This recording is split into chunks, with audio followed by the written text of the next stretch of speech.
Hi, I'm Lynn. And I'm Amanda, and this is the Pursuit of Badasserie, the podcast.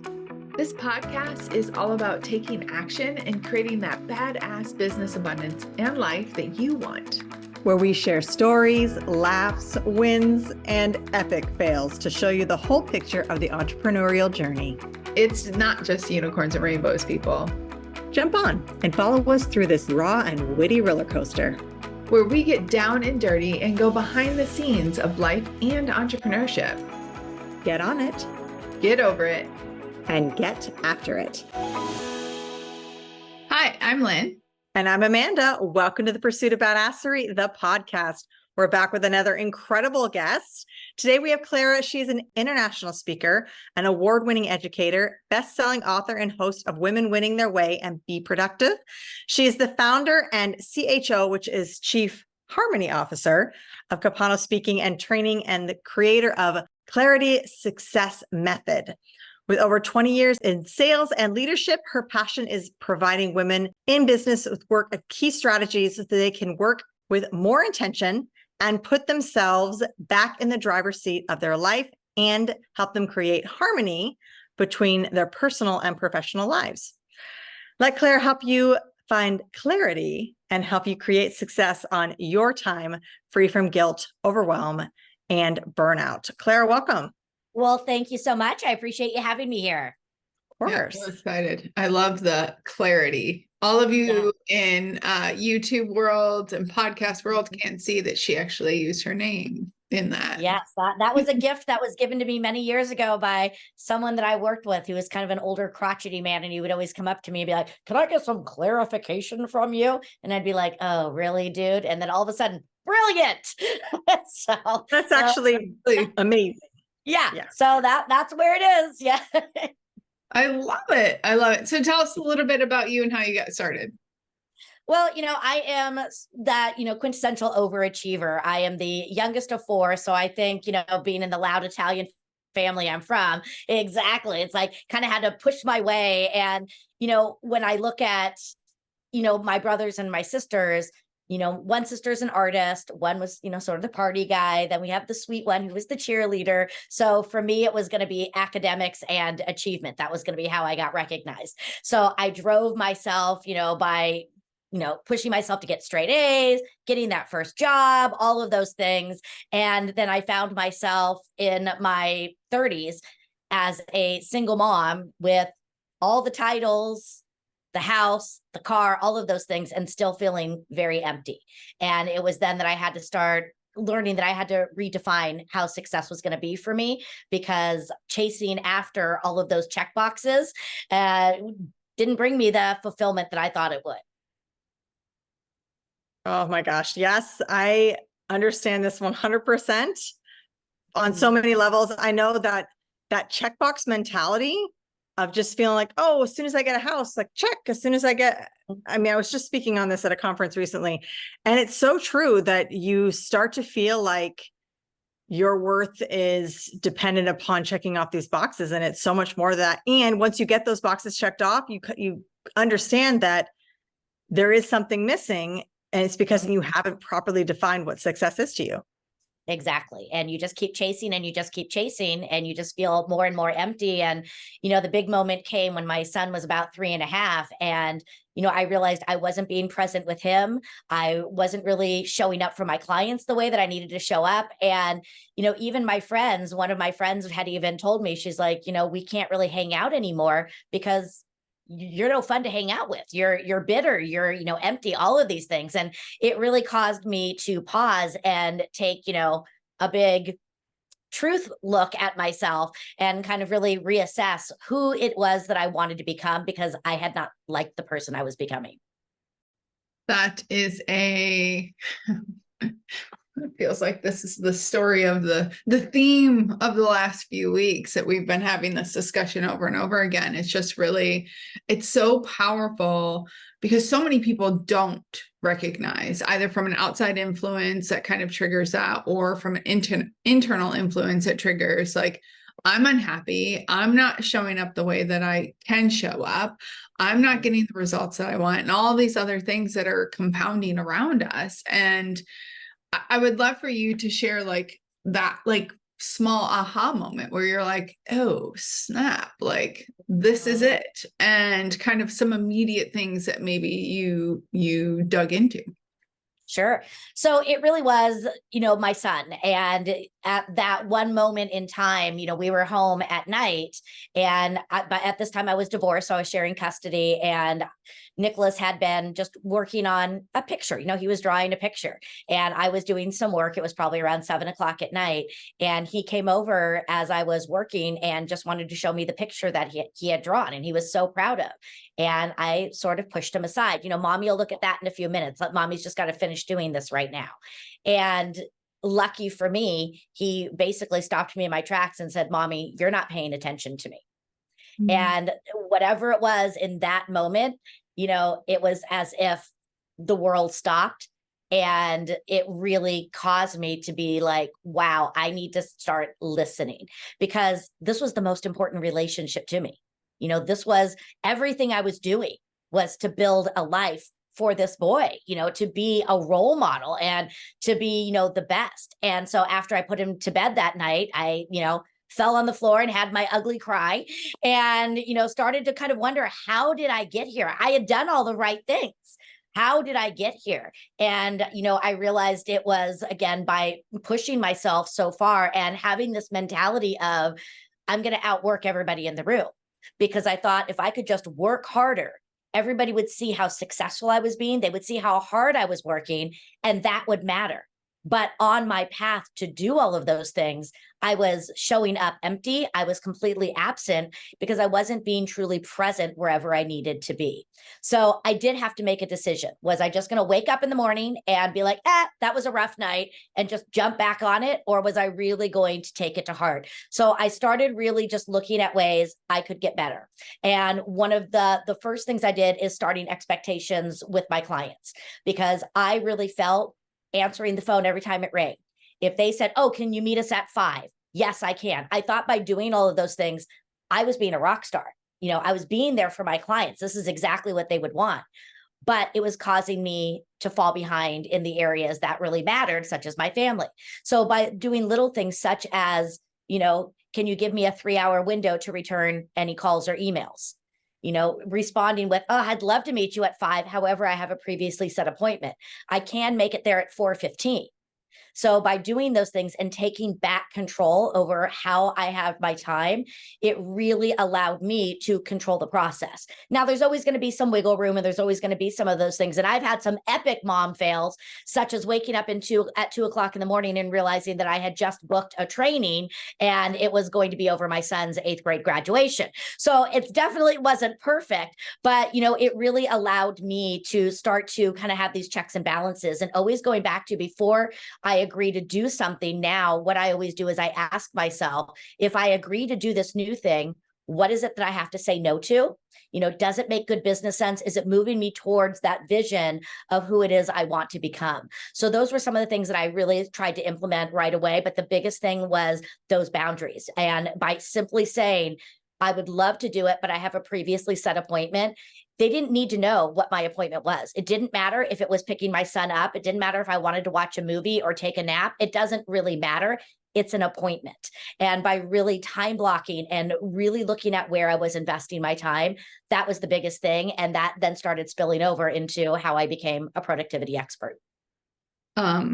Yes, Amanda, I know you're like, this is like, so what we talk about, and all I can hear is one of the phrases I love to say, and you were actually doing it, is we train others how to treat us. And so you were essentially retraining your clients, your boundaries and context in which that you guys will dance in. And absolutely. I think that it is super important. And I know Amanda and I both, we like, the only word I can think of is harp on our clients about like, nobody knows that you are going to be taking a nap during that time, or whatever you're doing during that time, even if you don't have anything. And it's not to be the big man or big woman on the block to have that control, but really what it is it's you are setting the playground, the context, the boundaries in which you guys will operate within, and people will get more out of the relationship either be business or personal, when you do that, because lines aren't as blurred. Exactly. And it's really a big mindset shift. And that's what it was for me anyway, is the change in mindset of how I look at time and also how I look at the value that I bring and things like self-care, when the things that get scheduled get done. And so that's why everything needs to be an appointment, because we show up for our appointments. And then learning how to, again, talk in their language by saying, I have a previously set appointment. Oftentimes I would even say, just like I'm here with you right now, it would be rude of me to be answering my phone. So it puts it in a concept that they understand. And this idea of self-care, I have to take care of myself, because if I am not well, I can't possibly show up for them and take good care of them. But it really caused me to, again, really shift my vision and my understanding of these types of concepts, and going from a work all the time to a work with purpose. And once you kind of make that shift, you start to understand the value of what it is you're bringing to the table. And quite frankly, so many other industries do this all day long, but many times as entrepreneurs and independent contractors, we don't think of it.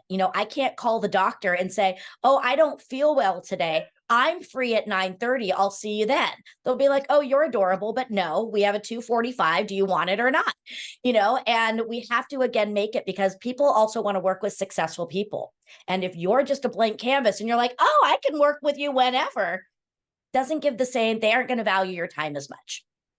We actually talk about something similar in one of our books about being your best client, and how, like you said, if it doesn't matter if you're getting a pedicure, a spa treatment, like taking a nap, like it said Lynn, that it's scheduling out that boundary and treating it like it's a client. So if you need that time to give to yourself and you've put that on your calendar, stop saying that it's not as important just because it's for you and not necessarily for a client. And it really does allow you, it's that mindset shift of allowing yourself to have that time and setting that boundary and training your people how to treat you, because that's what's going to get rid of that guilt that we inevitably feel as entrepreneurs, feeling like you have to do all the things all the time, be there, be customer service oriented. But being customer service oriented doesn't mean that you're a pushover and that you get walked on all day long and that you do whatever they want whenever they want it. That's not what it is to be customer service oriented. And so that's part of that shift and how you think about it and how you set up boundaries properly. Yeah. And I also think it's about learning how to implement deadlines. And because if I just say, oh, I'm going to work on this today, that takes me all the way to 11:59.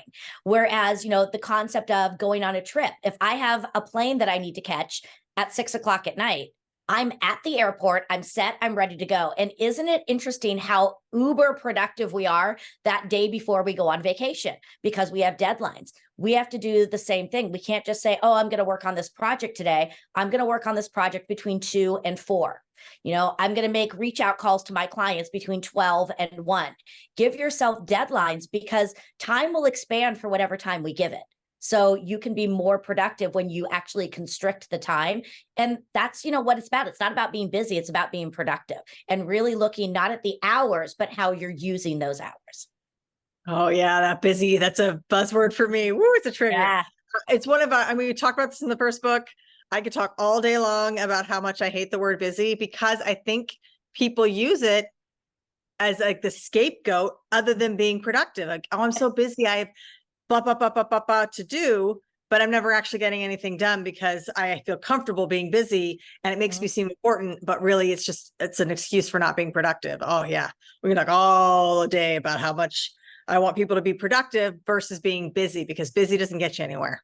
Nope. Exactly. Yep. I love that. So how do you, it's interesting because a lot of times, and I know Amanda and I, we definitely have had our own aha moments. You spoke about your aha moment. I know you do this with your clients as well. How do you get them to actually start making those shifts, maybe without that like initial aha moment? Yeah. Because sometimes, and I know speaking from our own experience, sometimes when we can see it for the client, but because they didn't have like that little glimmer, that little aha moment, it's harder to like bring them from point A to point B. So how do you do that? So I love the idea of showing is better than telling. because sometimes you have to bring it into something in their world. I'll give you an example of one. So I was working with a client, and she happened to be a real estate agent, and we were talking about investing her time. And one of the things that she had just done is she had just driven to go put flyers at her new listing. Well, the property was about 30 minutes away from her office. So from her office there and there back, it was about an hour round trip. Her dollar per hour at this time was about $350 an hour. And I asked her and I said, why didn't you just hire a courier to do that for you? She's like, it never really dawned on me.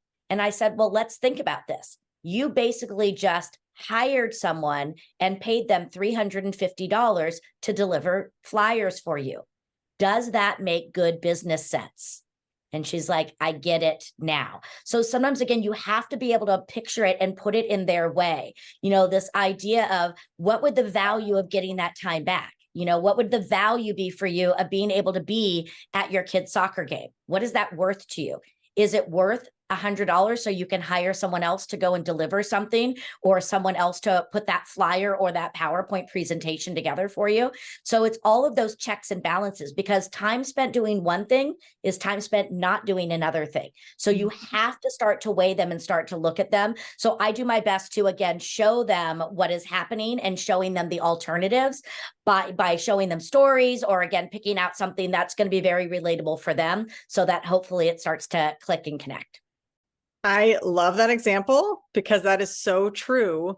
When you put it down in those, well, I mean, when you put it down in those words of like, what could you have done in that hour that would have pushed the needle further and made you actually earn $1,000, $500, whatever it is. Yeah. And that sort of like menial, easy to delegate task. And I know it's a lot for people who are in that crunchy scarcity mode to hire somebody else to take those tasks. And if you have a plan to push yourself forward and actually work during that time and not just like tra-la-la your day away, it can be so beneficial to your overall business. You just have to know what you're doing. And speaking to that scarcity mindset, because it is scary, especially if you're a newer entrepreneur. I know for me, I was a single mom. I didn't have a lot of money to hire people, but there's little things you can start doing to be able to do that.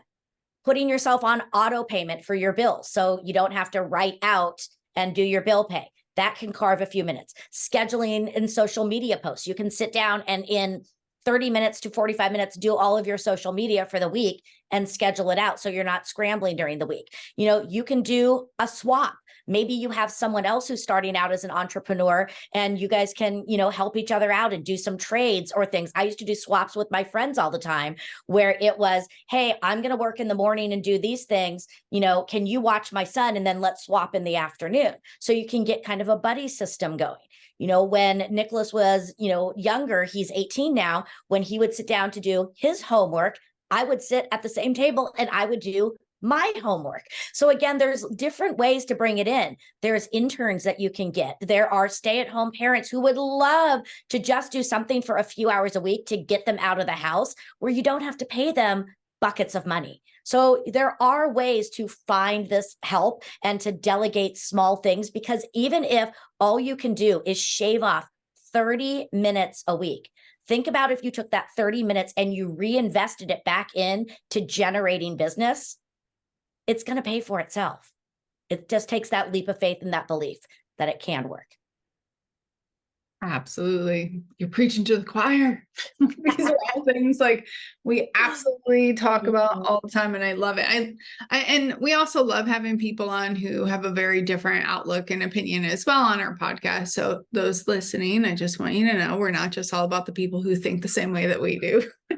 It is nice though. It's way more fun. It can be, but I love it. And you're talking about time worth value, and Amanda did bring, and we just had this conversation. Amanda did add one little thing that I want, and you did as well, that I want our audience to hear. It's like, okay, yeah, you can hire somebody to do that, and that's how much you're worth hourly when you're working on your business. If you're just sitting on the couch and you haven't like put in the efforts to actually make it work without you, then that is not your time worth value right there. So just keep that in mind. And you absolutely nailed it. Like, okay, what can you do for that extra half hour that you shaved off of your whatever time slots at the end of the week, how are you going to use the extra 30 minutes to generate business? And also, and we didn't mention this yet, like when you start to do things like this, set the context, set boundaries, start to understand your time worth value, start to make decisions based on, okay, if I take this, then I'm not going to be taking this or whatever. It also gives you not just your power back, but like the choice back. We always have the choice, but the like more in the driver's seat, but also so much more energy, so much more like clarity. Like you're able to create space to be able to have more creation, have more energy to make those moves and be more agile and resistant, because you're coming from a place of more in the driver's seat, so you're able to respond to the potholes versus being in the driver's seat and having no control and just kind of being whipped around. Yep, it's so true. And when you again work with that purpose and intention, again, you just have that greater level of focus and productivity in everything. Absolutely. Yeah. Love that. I love talking about productivity. I mean, I'm a single parent. There's nothing that I do more than time efficiency and productivity. So I love talking about it. So if you can think of any other tips, like easy tips for entrepreneurs to be more productive, do you have any ideas on that? Yeah, my two favorite, well, I have three favorite ones. One is I do a business planning meeting session with myself every Sunday. So before the week starts, I sit down for about 30 minutes and I go through and I proactively set together my week. I reflect on the prior week. I get my to-dos list and I put my schedule together so that, again, I can go into the week knowing where my focus goes and make the tweaks that I need. So I'm set up for success that week. Every morning, I do my morning routine. For me, that's my secret weapon. I know for a fact when I get up and I do those things, and a lot of it is mindset work, just getting myself ready to go. And, really setting that strong foundation of positivity and focus for the day. So those are some other things. And then I do something where I call it bubble time. It's not really a new concept, but I run my days. And what I do is for 45 minutes, I go into a bubble. And I work intently for 45 minutes with no distractions. And then I step out of my bubble and I have 15 minutes to take a little break, to check my voicemails, emails, address things. But it gives me that concept of, again, a deadline. And when you can really step in and have purposeful time with focused attention, you can get so much done. And, what I find is, you can run your entire day like that. A lot of times that's what I do with my mornings. And then my afternoons can be a little bit more free form. Absolutely. And I see that that's your book behind you. Yes. Matt, do you want to tell us a little bit about your book before we ask you for last thoughts? I would love to. So this is my third book and it's called The Mother of All Success Manuals. So I took that aha moment of my son, breaking down my world for me. And this is really my story and it's my gift. One of the things that I'm really passionate about doing is helping professional women design the life that they want, to really get clear on that vision and then put together a success plan that's going to help them do that. So this book is all about helping working moms take back that control of their time, drop the guilt, and again, find more of that work-life harmony. So it goes through 3 sections. It has mindset, skill sets, and actions. And it really just breaks it down and gives them real life tips and strategies to help them, again, get back in that driver's seat. And I wrote the book. A lot of people said you should do a workbook along with it. But quite frankly, working moms, they don't have time to do one more thing and to pick up another workbook. So I tried to combine it all together. So after each chapter, it actually has a little workbook journal area where you can talk about how you're going to implement what it is that you just worked on. So it's really supposed to be more of a guidebook and, again, a tool that they can come back to at different stages of their life and really, again, do that self-assessment audit on themselves. We're both laughing because you are so much like, it feels like we're talking to ourselves, and our like that too. We have a worksheet at the end of each of our chapters as well, because we're very action oriented and like And we also were told, make a workbook. And we're like, maybe. And then we're like, Yeah. "Screw I that. know. I'm Like, like, let's just make it easy. Let's just make it yeah, easy. Let's give it to them. They need it now. I So, love that. You are yeah, so like, feel like you're long Yeah. lost friends or sisters. I I know. I know. just actually had the quote. I was like, did we just become best friends? I I think think so. so. I think so. Any last Fantastic. thoughts for our audience? I just think one of the biggest things is you have to be honest about your capacity, going into each week. So many times we go into the week and we're like, okay, I'm going to tackle all these things, but that's not really realistic. So again, look at your week. What are your hours of operation this week? Because even though we're entrepreneurs, our hours of operation are not 24/7. There shouldn't be. Now, there might be times where it's going to require 12, 13-hour days and other times not. But in general, again, what are your hours of operation? What is your start time? When is your end time? And go into the week and really be honest about what you have. Because again, I said it before, it's not about the hours you have, it's about how you use those hours and how you invest that time. So again, get very clear and get very honest, because I have had some people get out there and kick butt and only have 15 hours a week to dedicate to building their business. And they do it because they work for those 15 hours and they work doing the right activities. I am okay. So I do have to add to that because I'm sitting here laughing because I get so much slack because I have global clients. I live in Bangkok and people are like, and actually it's kind of maybe hurt me a little bit in the dating world. People are like, you work all the time. I'm like, yeah, I do work a lot. However, like, even though I was up at 4 a.m. working and last night at 11, I still had like 6 hours during the day that I was doing stuff for me and I wasn't working. And so I love that you said a start and stop time. However, you also said about like how many hours, if it's 15 hours a week, like how you're going to use those, because it is about, and you said this earlier with your son, about that creativeness. I was that parent too. My kids are a little bit older than yours, so mine are out of the house, but I was that parent as well, that single parent. And when they were doing homework, I was doing homework. When they were asleep, I was doing work. So I could be present during those times. And I love that you talk about that. So And get I think creative. also, again, finding a pattern that works for you. When I talk about a start time and an end time, that doesn't have to mean, 7 to 4 or 5 or something like that. It could be that you work for 3 or 4 hours and then you take a 3-hour break. And then you come back and do a couple more hours. So that's where it's, again, you got to find your jam. You got to find what's going to work and what's going to resonate with you. And you may have different seasons and different, chapters of when you put in the work. So again, that's why it's so important to be honest about it all. I love that. Love Yes, that. 100%. And you're right, Lynn. It has been a contention in the dating world, but fine. I'm okay with working a lot because we love it. And it's all about finding your own personal balance. And, people talk about like, oh, it's the work-life balance. And I just don't believe in that because I think we all define it differently.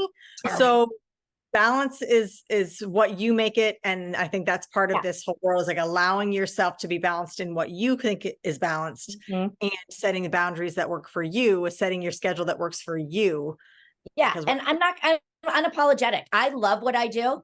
It's not that I don't love, my other relationships, but I love what I do and I love the impact. And I'm not going to apologize for working hard to do this because this is my calling. And when I'm on the clock, I'm on the clock. But you know what? I know how to disconnect too. But what I do right now brings me so much joy. And I'm going to leverage the hell out of that. And I'm going to, go in there and do it, not to the point of exhaustion, but I do it because it really does fill me up. And I'm good with that. We're definitely 100% friends, Clara. We're best friends. We're best I have friends. to create another podcast with the three of us because I love it. We love this. Well, how can people get in contact with you and find more about you? The best thing is just to go to my website, which is just claracapano.com. I have a free productivity assessment on there. They can get access to all of my books. For all of my books, I do donate back to charities. So for my first book, Find Your Focus, I donate $5 from each of those books to St. Jude's organization. And my latest book, I am tying it to fight against human trafficking. So as people buy books, just know that I do donate $5 from each of them back to charities. And I have lots of workshops. My biggest thing is, again, in helping women define their vision and then design the strategy to get there. So I have some online courses as well as working one-on-one with me so that people can create not their business plan, but their success plan. And then I'm all over social media. If they just Google my name, they can find me on Facebook, Instagram, TikTok, all that fun stuff. Love it. And of course, all of this will be in the show notes. So if you didn't catch that, take a look at the show notes. Yes. And for sure, if you are catching this podcast on another platform, whether that be Google or Spotify, go back to the pursuitofbadasserie.com/podcast, and you will find all those show notes there with all of Clara's information. Yes. Thank you so much, Clara. We really obviously loved having you on. Well, thank you. I love what you're doing. I love, the idea that you're encouraging people to really level up, to take stronger looks at themselves and to really, challenge themselves to be their best and to, again, unapologetically be that badass that we know is inside each and every one of us. So thank you for what you're doing. Thank you. Thank you. Well, everybody, till next time. Get after it. All right, everyone, it's not enough to just listen. Now you've got to put it into action. We are so excited to see what you do next. If you enjoyed our show, please leave us a review on iTunes. And to find out more about what we're doing, visit us at thepursuitofbadasserie.com.